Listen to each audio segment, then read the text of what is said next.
Il senso religioso o l'esperienza religiosa è innanzitutto un fatto, un fenomeno obiettivo, un fatto reale, non è un'idea, innanzitutto non è un modo di sentire, non solo si tratta di un fatto, di un avvenimento, ma del fatto più imponente e più inestirpabile della storia dell'uomo. Più imponente, più vasto, che neanche il fenomeno dell'amore dell'uomo e della donna, che neanche il fenomeno del rapporto tra genitori e figli. Perché il senso religioso è un avvenimento che pone, che afferma o che ricerca l'orizzonte entro il quale acquisti senso anche il rapporto tra l'uomo e la donna, anche il rapporto tra genitori e figli. Perciò è più vasto, perfino di quelli.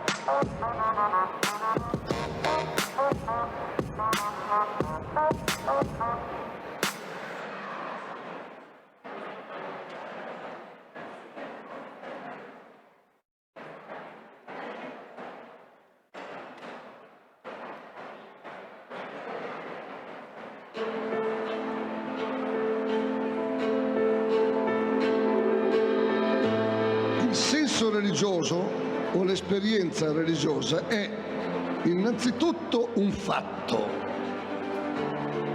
un fenomeno obiettivo, un fatto reale, non è un'idea, innanzitutto non è un modo di sentire, non solo si tratta di un fatto, di un avvenimento, ma del fatto più imponente e più inestirpabile della storia dell'uomo.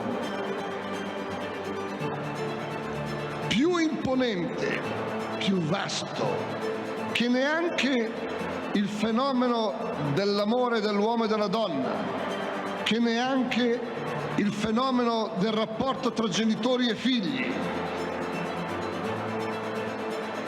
Perché il senso religioso è un avvenimento che pone, che afferma o che ricerca l'orizzonte entro il quale acquisti senso anche il rapporto tra l'uomo e la donna, anche il rapporto tra genitori e figli. Perciò è più vasto, perfino di quelli.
la civiltà dell'amore. Fratelli e sorelle, costruite senza stancarvi mai questa civiltà. Lavorate per questo, pregate per questo, soffrite per questo.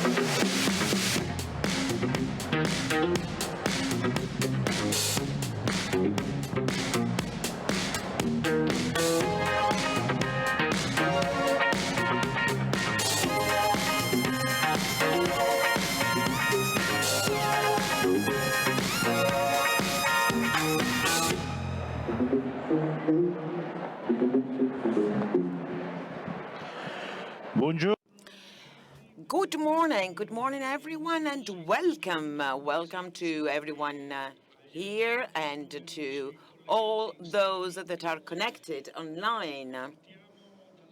We start from the most important thing. Today, we celebrate the 20th year of Joe Weiler's presence at the meeting in Rimini.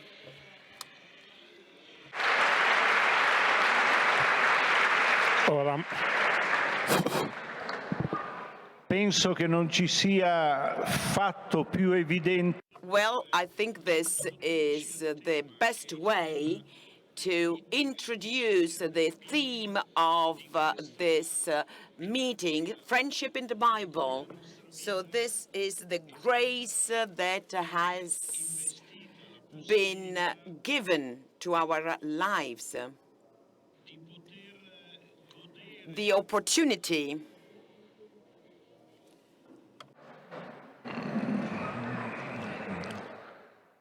Siamo in overdose di tecnologia e quindi So there is a technological overdose, so there are some hiccups. So the opportunity to take advantage of his presence, his wisdom, his knowledge, his teaching, because although he's always invited to speak about his great legal knowledge,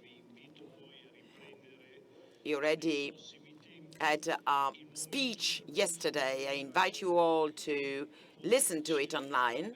Well, the most important aspect is that he can help us understand the richness, the depth of the word of the Lord, the living testimony of the Lord's covenant with our life, with the life of the world, with the history of man. So I don't want to take up any more time, because I know that John Weiler wants to talk about the different aspects of a very important topic, which is decisive for our lives. I just wanted to remind you all, and I say this from the beginning of this event, there are many people here that have been following us for years. So there is an invitation for you all. Read a chapter of the Bible every day. And this invitation has been accepted, so to say, by a group of people who meets regularly every Sunday with Joseph to read the Bible from the beginning to the very end. So after 1 year, we already have covered a part of it, but there is still work to do. So if anyone would like to join us, well, you're all welcome. So thanks again to Joseph Weiler. You have the word.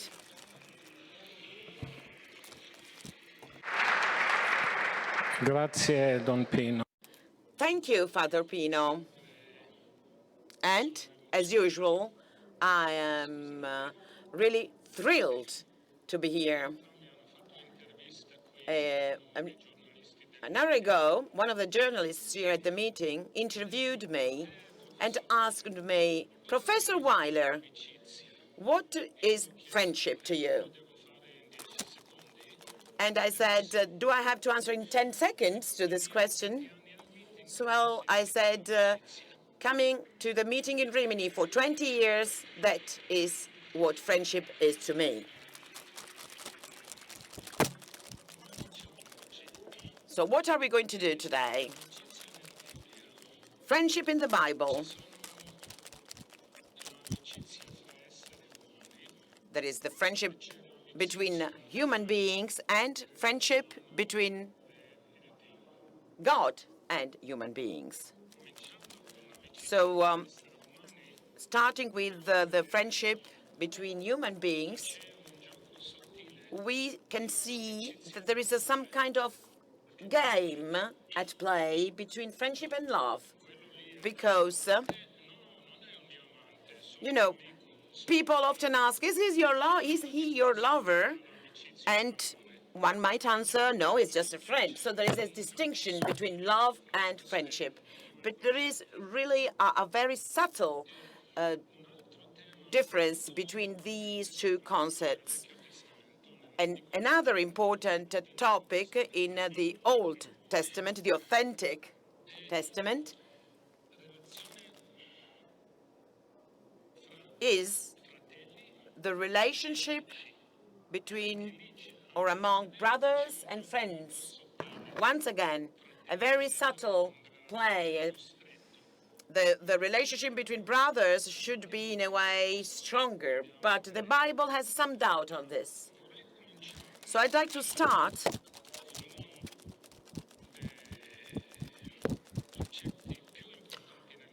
with one of the concepts that are most important in the Bible. You love your neighbor as yourself. I am the Lord. Why did I decide to start by this? Because the translation is not precise. In the original text, in the original language, it doesn't say you will love the people around you, as they say in Italy, but they say you will love not your neighbor, but your friend. So the word that defines a close friendship is rea. Reut is friendship. Reut means friend. In Hebrew, just like in Italian, a friend. So that is the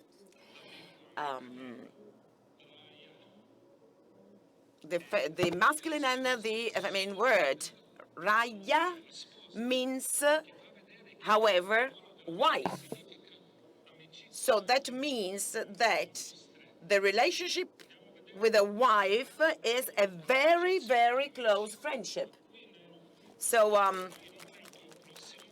but you love your neighbor, we say in English, but it is you will love your friend in Hebrew. So, 30 lode? So on one side, it is in a way very illuminating, but it is also actually surprising because it shows that a deep friendship calls for real love. You love your friend as yourself. So this is more than being friends. Friendship and love go hand in hand. And why is this astonishing? Because when we read this precept, it seems, well, something universal, something that concerns everyone. Well, here it says that you just need to love your friend as yourself. So this is why it is surprising and astonishing. And maybe this is why it has not been literally translated from Hebrew. Because in a way, the version in Hebrew was more limited. Some translations say the people around you, like in Italian. Others say neighbors. It's not always easy to love your neighbors. But if you say love your friend, this is also very surprising because it actually limits this idea of universal love. So this is the first example between the relationship between friendship and love. And then I would like to see it on the screen actually, the test.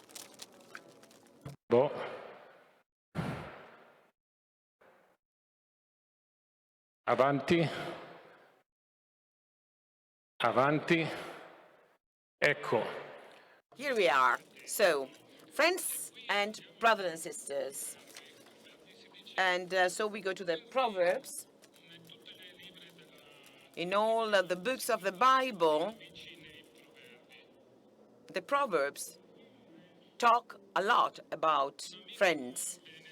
And the first one is, a friend loves at all times. So again, there is this relationship, this connection between friendship and love. So the word in Hebrew means love, actually. And a brother is born for a time of adversity. So, well, it is more than a friend that loves you. It is someone that when you are in need, when you need his presence, this friend is there for you. But there is a subtlety, so to say, because in adversity, at a time of adversity, you turn to your friend, not to your brother or your sister. Well, that's exactly how it is, because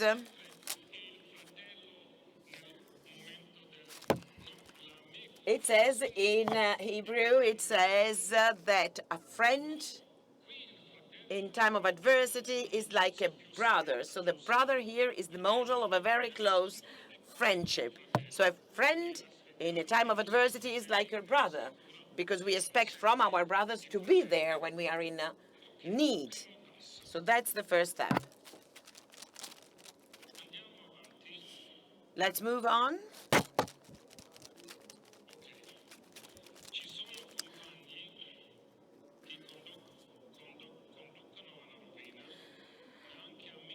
One who has a reliable friend soon comes to ruin, but there is a friend who sticks closer than a brother. So again, here there is a subtle concept once again, because not all your friends are the same. Here the Bible suggests to be cautious. Someone can seem to be a friend, to be a companion, and that the Bible uses a kind of strange word to say so, but then this friend leads you to your ruin. But there are friends who are closer than a brother. So let's talk about brothers in the Bible. Father Pino. Non siamo mica a... Well, I don't have to sing at the karaoke. Why do I have to keep the mic like that? Anyway. Parliamo un pochino sui fratelli. Let's talk about brothers in the Bible, because brotherhood seems to be the closest relationship, closer than friendship, but that's not what it is in the Bible. So let's start with the first brothers, Abel and Cain. So one killed the other, so well, that's not a real brotherhood. And then Ishmael and Isaac, again, that's not a nice way to be a brother. And then Saul and Jacob, again, a nice way to express brotherhood. And then Joseph and his brothers, once again, a good example of brotherhood. So, the Bible in a way enhances friendship rather than brotherhood. And this is, well, in our reality, we know how difficult it can be to have a good relationship between brothers and sisters. Just like children and parents, it's not easy, it is complicated. Whereas with friends, it's often easier, less complicated, less burdensome. And thus, it can be deeper from the emotional point of view, in terms of trust, loyalty, than the relationship between brothers where there is jealousy, envy. In the Old Testament, and we talked about this in the past, it's very realistic. It doesn't embellish anything or idealize anything. So starting from Cain and Abel and down to Joseph and his brothers, brotherhood is not seen as a model of friendship. So we say that there are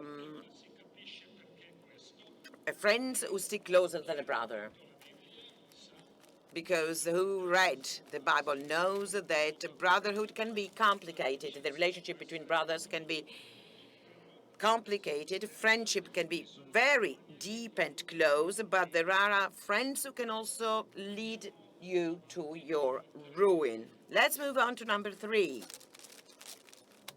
Leali sono le ferite di una... Wounds from a friend can be trusted, but an enemy, multiple kisses. So, well, there is some kind of progress in the Bible when we talk about friendship, because a good friend, according to this proverb,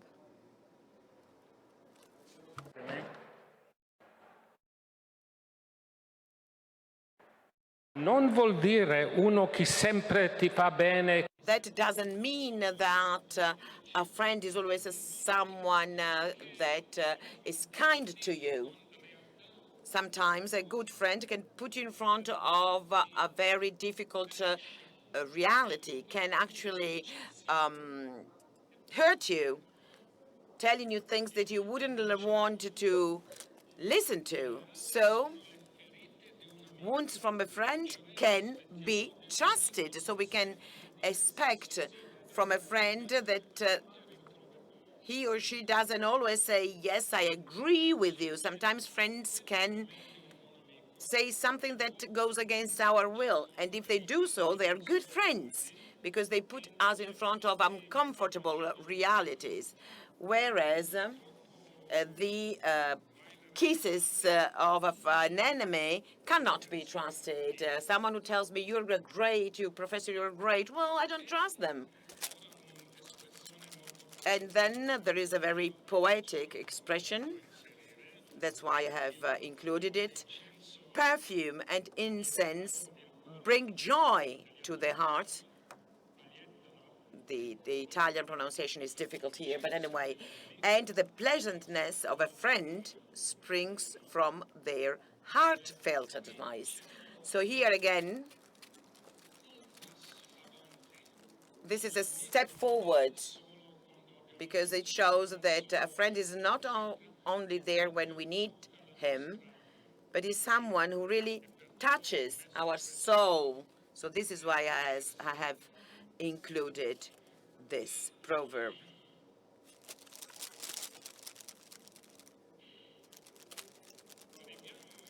And let's now move to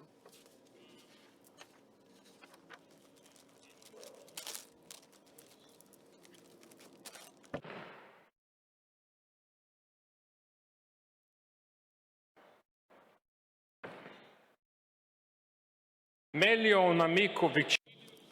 better a neighbor nearby than a brother or a relative far away. Again, we have this juxtaposition between brother and friend, where the Bible seems to prefer friendship, which is something that we look for. Brothers and sisters, well, they're there because they're given to us without our will. So from the emotional point of view, it is clear that the Bible prefers friendship to brotherhood. Even though the word also, the Italian word for brotherhood sounds very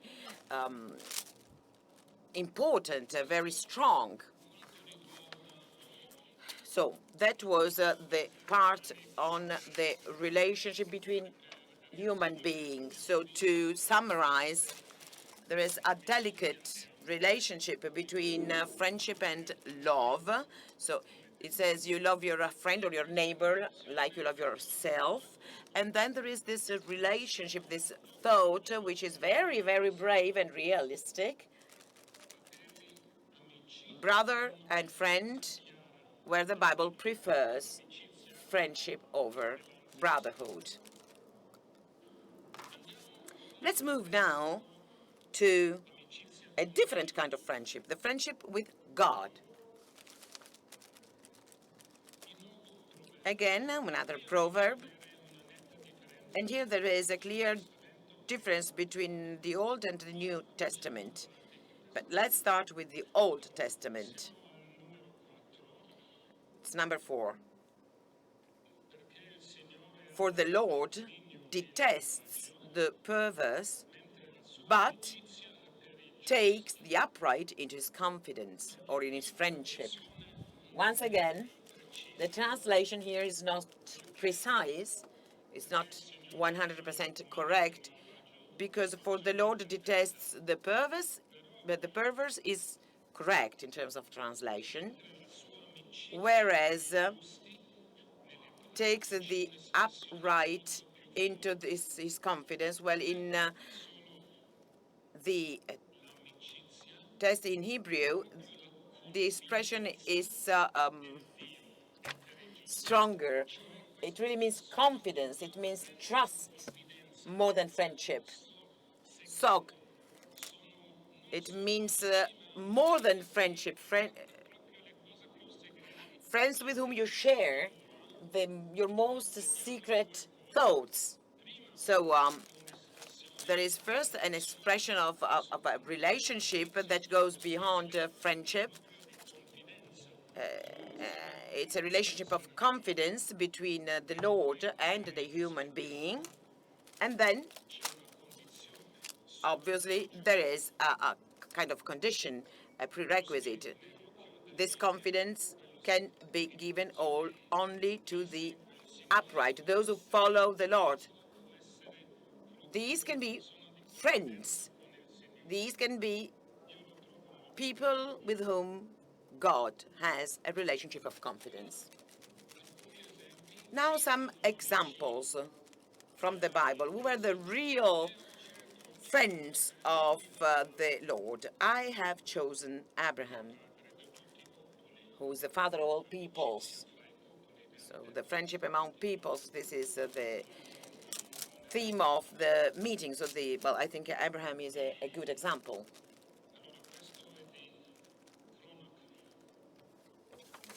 So this is from the Chronicles. Art not thou our God, which didst cast out the inhabitants of this land before thy people Israel, and gavest it to the seed of Abraham, thy lover forever. So in Hebrew, Abraham is called a friend. But the translation has, in a way, misinterpreted this. Because in the original version, in Hebrew,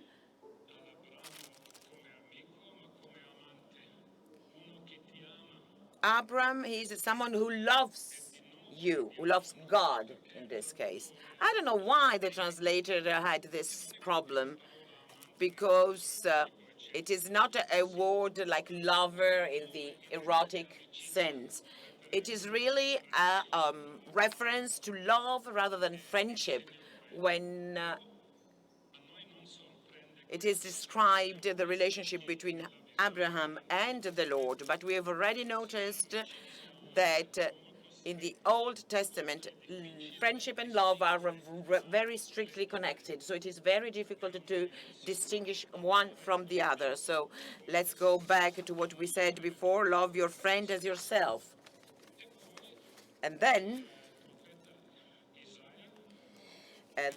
the words of the prophet Isaiah, Yeshau in Hebrew. But you, Israel, my servant, Jacob, whom I have chosen, you descendant of Abraham, my friend. And again, translator traitor, in the original text, there was no reference to friendship, but rather to love between Abraham and the Lord. But this shouldn't surprise us, shouldn't shock us, because in the Old Testament, as we said before, love and friendship are interconnected. And now, let's make a comparison, and maybe Father Pino could say a few words here. Let's take the Psalms. Number 6. In the Psalms, with the sentiment and the sensitivity of the Old Testament, it says, I am a companion, a friend of all them that are that fear thee, all of them that keep thy precepts. So what is the condition, the prerequisite for friendship? To be obedient. Obedience. The Lord gives his commands, and we have to follow his precepts, and then God is our friend.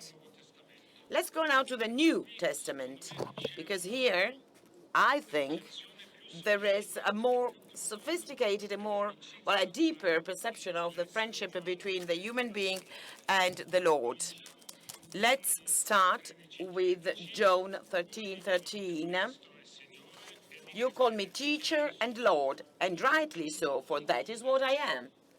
So, in order to avoid any confusion, the Lord says, I am your teacher and your Lord. But in John 15, we find something that is extremely beautiful on this relationship of friendship between the Lord and the human being. Please, can you read that? My command is this: love each other as I have loved you. Greater love has no one than this, to lay down one's life for one's friends. You are my friends if you do what I command. I no longer call you servants, because a servant does not know his master's business. Instead, I've called you friends, for everything that I learned from my Father, I have made known to you. So you see here, there is a great difference between the Psalms.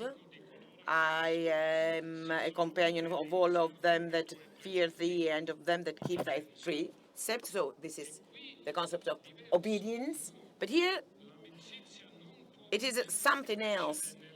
Friendship cannot develop in a relationship between a master and a servant. You are friends because you understand what I have taught. Do you agree, Father Pino, from the theological point of view? I no longer call you servants because a servant does not know what his master does. The servant does what his master says without questioning what his master does. And he says, I've called you friends, for everything that I learned from my Father I have made known to you. So this means that you have understood the depth of the Word of God, and this is why they wanted to obey, to follow the precepts of God. And if I can, I know it's risky in a way, but I don't want to be heretical, but I want to say last year I was asked to talk about Father Giussani for 2 minutes, and I expressed a similar thought. If Father Giussani had asked someone, why do you follow me? And this person would have answered, because you are my master, Father Giussani wouldn't have liked this kind of answer. He would have preferred an answer like, because you convinced me, because I have understood what you want to teach me. So it's more than obedience. It's an obedience that is the result of knowledge, of understanding. And this is the same thing that we see here. Have I been heretical? No. Not at all.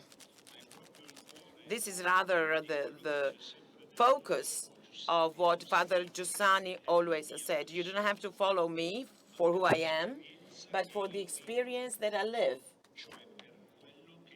for what I myself follow. So this is a great gesture of friendship, if I can say so. And I wanted to say so at times when there is a special need to remember this. So I was right to ask Father Pino to intervene, because he has expressed much better than I could to the meaning of this text from John 15. But before moving on, let's take a look again to the New Testament, to lay down one's life for one's friends. Greater love has no one than this. So this again is an expression that goes beyond the concept of friendship that we have seen in the past, previously. The supreme friendship, to sacrifice one's life for one's friends. So it is extreme, but it is very touching, very deep. I don't know how many people could reach that high level of friendship. It's very, very difficult. But well, it's very difficult, but no one said faith is easy. Father Pino never said so. It's a challenge. Devo confessare. Now, I have to confess, I could have chosen another 10 verses, but I tried to choose the 7 verses I have read so far that give different nuances of the concept of friendship. And so we have seen the different nuances, and we have also made a comparison between the Old and the New Testament. We can also learn about the concept of friendship, not just by reading the verses on friendship, but also in the real lives of different types of friendship. And here we go back to the relations, the friendship relations among human beings. And I've chosen 2 examples. And the title is, as you can see, True Friendship and False Friendship. Now, to me, for true friendship, the most touchy, the most thrilling example is the friendship between Ruth and Naomi. Who has read Ruth's books? You sinners. No, I'm just joking. But please, maybe I think this is the most beautiful book of the Old Testament, Ruth's book. And it's very short. It's not just like reading the Chronicles or the Leviticals. It's a very short book, and it's very spiritual. And then it's Ruth. And King David and Jesus himself are descendants from Ruth. And so this is yet another reason for reading this book. And there you have the story of friendship between two women, Ruth and Naomi. Can you read it, please? Because I don't want to ruin the beauty of the text with my reading.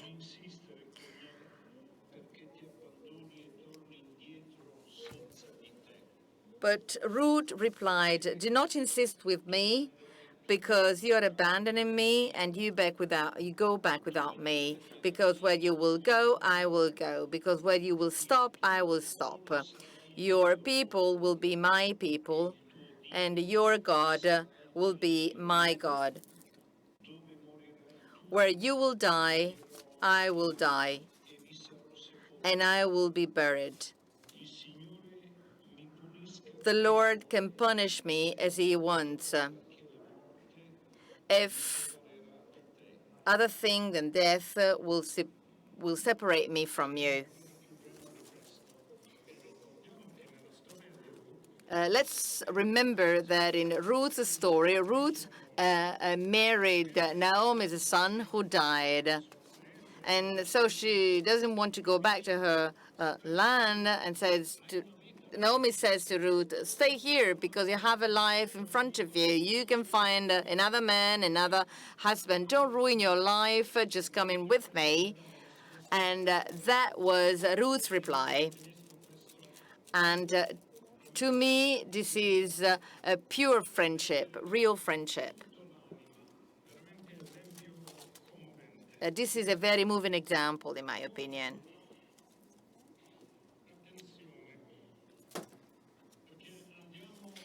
Now, let's pay attention because we turn to David, who is my favorite. You know that I am somewhat erratic on David, at least on young David. Not the David in the Psalms, but David the king.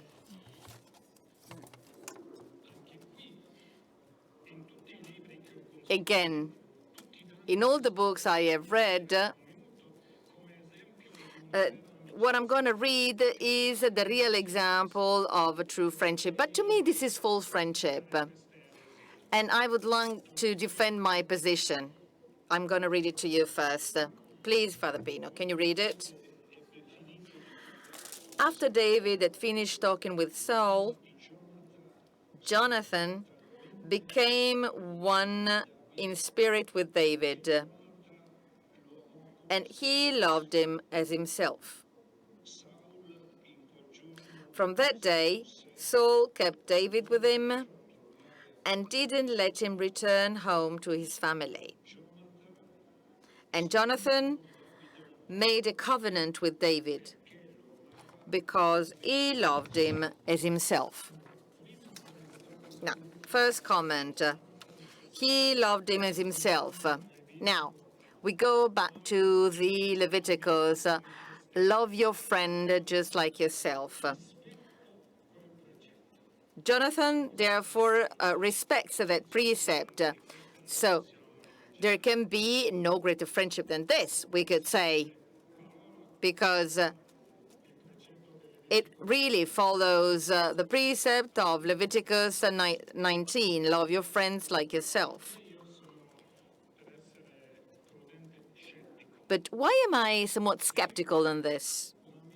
Well, first, friendship must be mutual.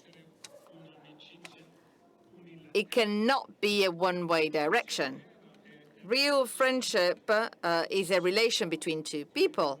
So it's mutual, like Naomi and Ruth. Naomi says to Ruth to stay there, find another man, because she feels responsible, a responsible friend of Ruth. Don't ruin your life for me. And this is a feeling of profound, deep friendship. And Ruth replies with the same friendship.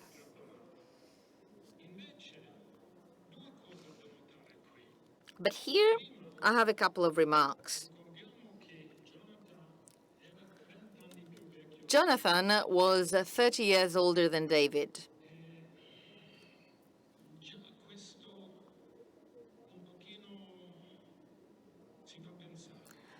And so we have to think about that. And then here we never talk about David's feeling towards Jonathan. It seems a one-way direction. So Jonathan friendships to David and not the other way around. And this is the first thing. In this text, there is no mutual friendship relation. Also, without repeating again what I said last year,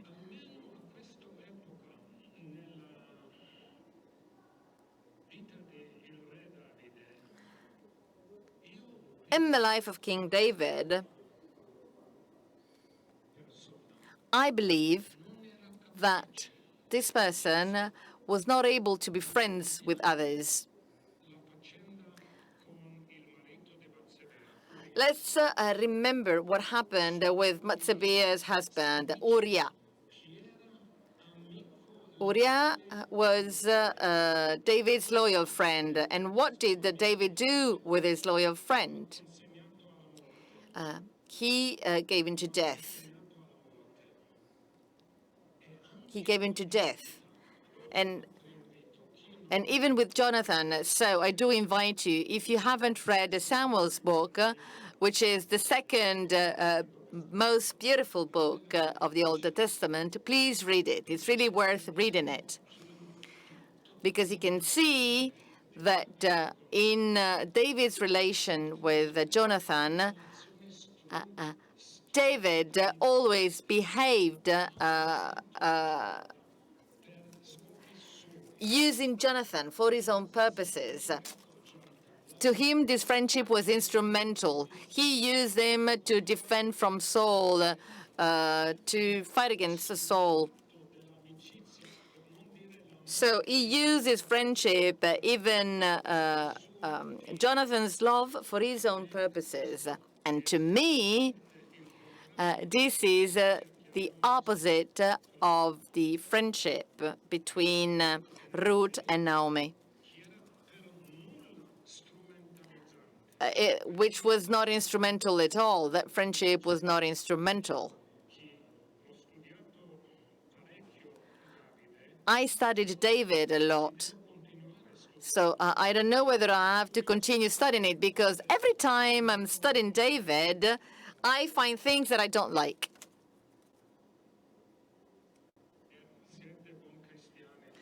So you're good Christians, so forgive me. Is that okay? So, will you forgive me? Yes.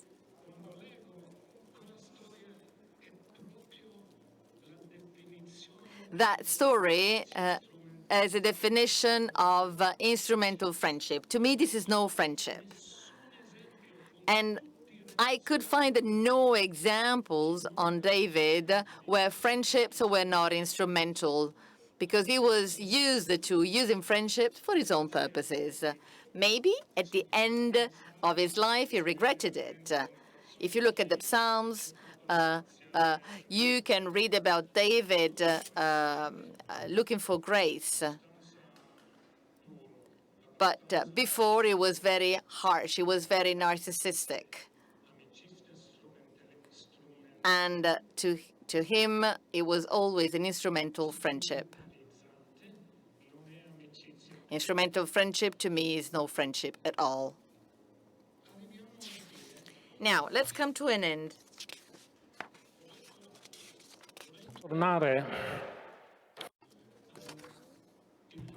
I want to go back to the concept of friendship between human beings and God. And I would like to give you a prayer, my favorite prayer ever.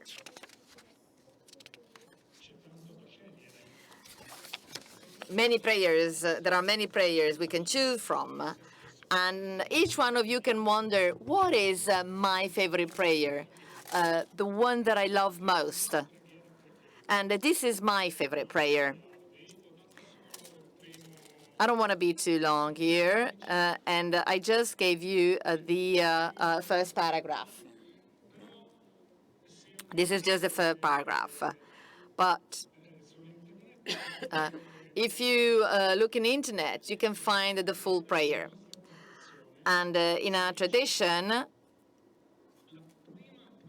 this is the first prayer when Saturday comes in, the Sabbath. Because on the Sabbath, there's the presence of God, and at the end of Sabbath, we do this prayer again. We can read it together because it's a very beautiful prayer, and this is deeply connected to the topic of friendship. So I will read it to you. Friend of my soul. And this is the human being talking to God. And he dares calling God a friend of my soul. And this is beautiful. Friend of my soul. Merciful God. After saying friend of my soul, he says, merciful God, pull your servant to your will. Because sometimes we need to be pulled. It doesn't come natural to us. So the prayer says, pull your servant to your will. Thy servant will run like a gazelle to prostrate himself before thy glory. For your company pleases him more than any taste or flavor. This is beautiful, isn't it? I would like to read it in Hebrew, and then I found also a musical translation of this prayer. And if there are comments, like we do every Sunday, if there are some questions or criticism, and if you say that Weiler hasn't understood anything, you'll have a few minutes later on. Now, Weiler is written it in Hebrew. You said, Father Pino, that in Hebrew there isn't a concept. Actually, there are three of them. Chaver, friend. Rea, as I said before. Love your Rea. And Yedid. And here they use Yedid. So there's a choice, and there can be a difference between the three of them. I could talk about that, but I'm not going to do it. Valerie is reading the prayer in Hebrew. עבדך אל רצונך, ירוץ עבדך כמו אייל, ישתחווה מול הדרך, כי יערב לו ידידותיך מנופת צוף וכל טעם. E ora sentiamo. And now, let's hear the YouTube and the music.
וכל טעם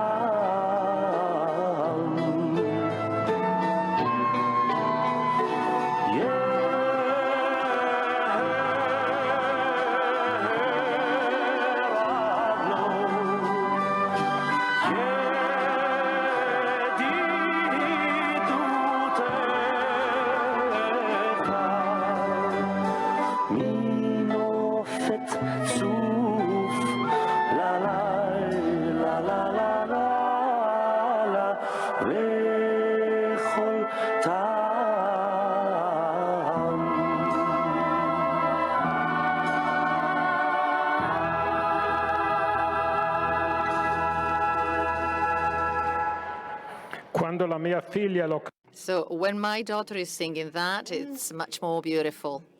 But it's beautiful anyway. So I'm done. So there's some time for questions. We have 8 minutes and 9 seconds left.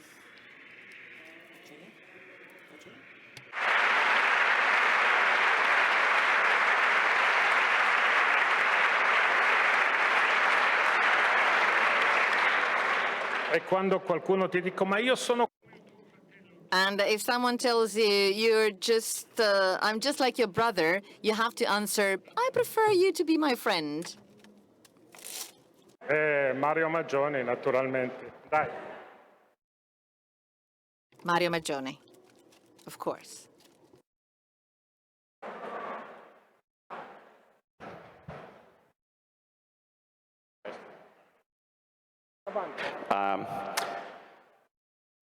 A proposito della... There are friends who are closer than a brother. Maybe you didn't say it straight, but the point is because a friend is chosen by you. You choose a friend. Friends choose each other, and brothers are given to us. So I wanted to know your opinion on that. In the three foundations of the French Revolution, you have fraternité, brotherhood, and there's nothing on friendship.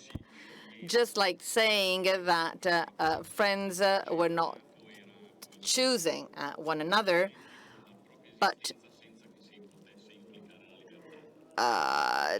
this relation was given to you. But in one of the three words of the French Revolution, there is also the word liberté, freedom. This is not a question. Thank you. Thank you, Mario. You've seen that in the first page of friendship in the Bible. I put Joseph Weiler. I'm your brother, Joseph. And I meant to be provocative. And I hope that someone would say, Professor Valid, you're not our brother. You are our friend. There you go.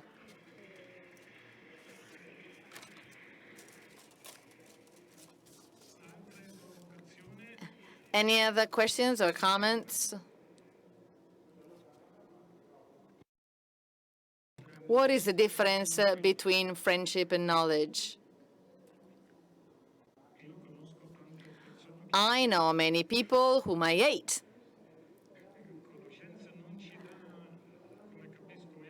Knowledge, as far as I understand this word, doesn't give us much information on the emotional relations between two people who know each other. Just like Mussolini, I have many enemies.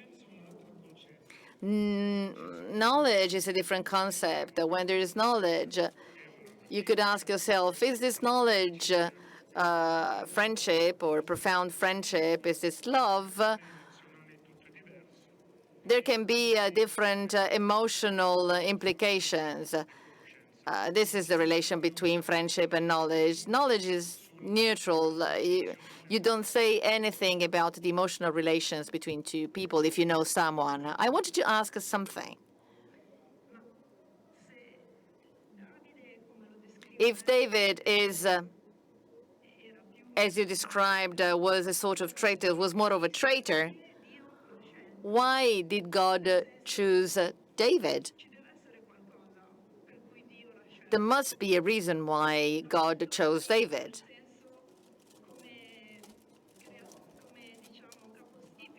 He chose David as the progenitor for the Messiah. Yeah, there are many ways to give an answer, but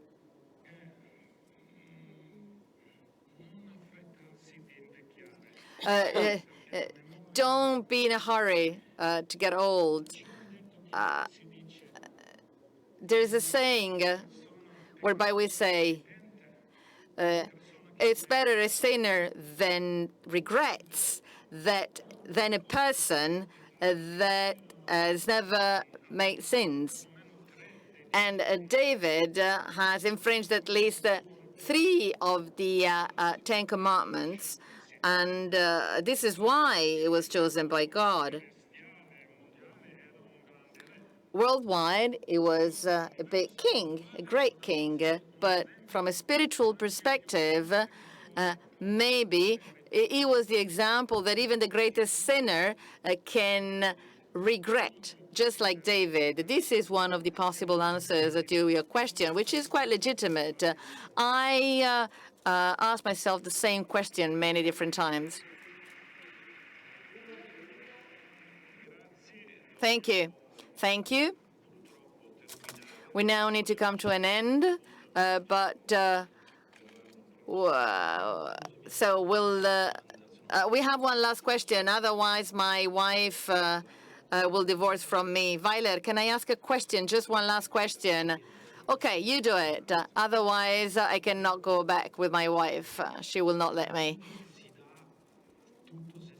A friend that gives all of himself or herself to another one, to a friend, and this friend betrays him or her. And that happened to me. I don't know what to do. I don't know whether I have to abandon this friend and let him go, or just like my wife says, I have to follow this friend again and again. What should I do? What should I do when... just like David, there's an instrumental friendship. You realize that. You just let your friend go, or you have to follow your friend. I think that it's a priest that should answer this question.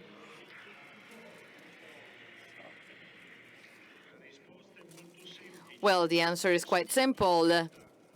Freedom. But what has to be clear that you have to be free to do what makes you grow. Maybe a strong disappointment does not cancel the idea that there's still something in this friendship that can make you grow. No one can answer or replace your freedom, the drama of your freedom, and therefore just use your freedom. Use your freedom to choose.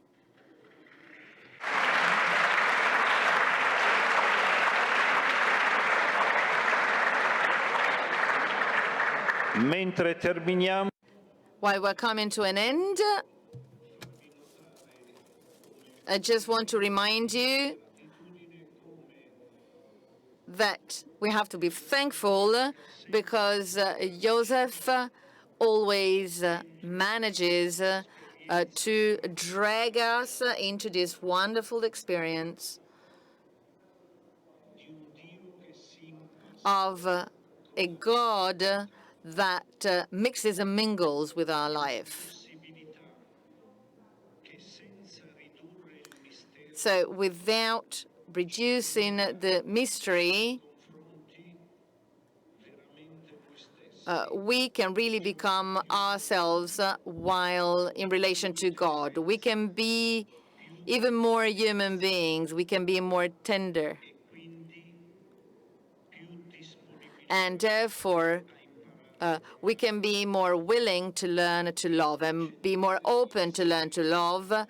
And we can better accept the fact of being loved. Thank you, because today you helped us to make a step ahead along this journey. Thank you very much to you all, the people in face-to-face here in the room and online, and see you next time. Thank you.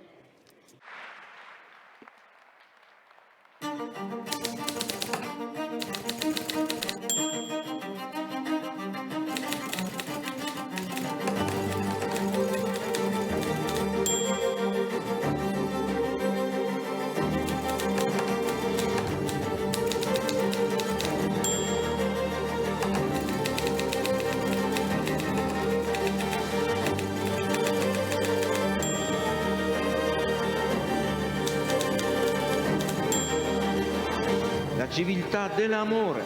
Fratelli e sorelle, costruite senza stancarvi mai questa civiltà. Lavorate per questo, pregate per questo, soffrite per questo.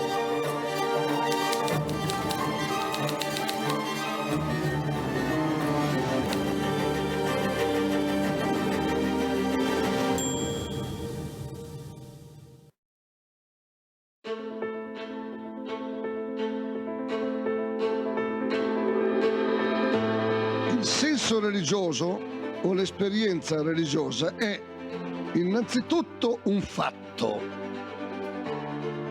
un fenomeno obiettivo, un fatto reale. Non è un'idea. Innanzitutto non è un modo di sentire. Non solo si tratta di un fatto, di un avvenimento, ma del fatto più imponente e più inestirpabile della storia dell'uomo. Più imponente, più vasto, che neanche il fenomeno dell'amore dell'uomo e della donna, che neanche il fenomeno del rapporto tra genitori e figli. Perché il senso religioso è un avvenimento che pone, che afferma o che ricerca l'orizzonte entro il quale acquisti senso anche il rapporto tra l'uomo e la donna, anche il rapporto tra genitori e figli. Perciò è più vasto, perfino di quelli.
Il senso religioso o l'esperienza religiosa è innanzitutto un fatto, un fenomeno obiettivo, un fatto reale. Non è un'idea. Innanzitutto non è un modo di sentire. Non solo si tratta di un fatto, di un avvenimento, ma del fatto più imponente e più inestirpabile della storia dell'uomo. Più imponente, più vasto, che neanche il fenomeno dell'amore dell'uomo e della donna, che neanche il fenomeno del rapporto tra genitori e figli. Perché il senso religioso è un avvenimento che pone, che afferma o che ricerca l'orizzonte entro il quale acquisti senso anche il rapporto tra l'uomo e la donna, anche il rapporto tra genitori e figli. Perciò è più vasto, perfino di quelli.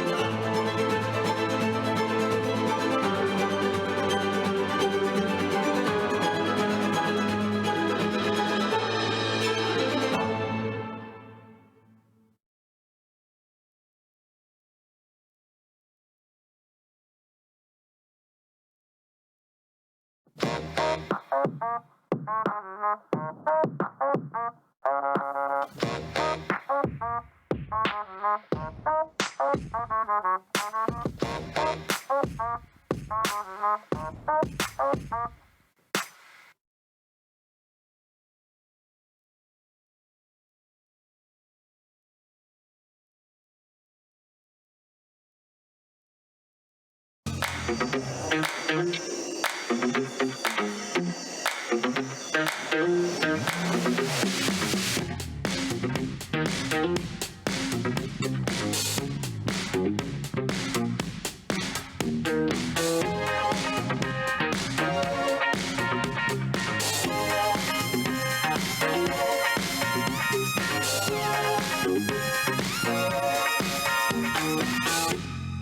you.